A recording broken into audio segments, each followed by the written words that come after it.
Hey guys, today I'm going to show you how to maintain your downpipe diverter. If you find that the flow has slowed down for any reason, maybe there's a few leads in the system or it's blocked somewhere. Really the only thing you have to check, lift this top sleeve up, then you can take that whole unit out pretty easily. There's your leaf strainer. If there's leaves and things caught on there, just give it a backwash, give it a tap out, give it a brush out, whatever you need, give that a clean. And you can have a look through this area inside as well, and if there happens to be any leaves which have got past those very small slots there, you'll be able to get rid of those as well. You might want to unscrew either of these fittings here, maybe take your hose off, maybe give it a washout, maybe there's something there in the system, but there's not too much which can go wrong with it. It's pretty straightforward.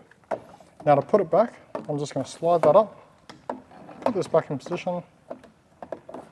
Look at that, super easy. Make sure when you install it you don't use any glue, because the whole idea is that you can slide it all around so that you can clean it easily. And that's how to maintain a downpipe diverter.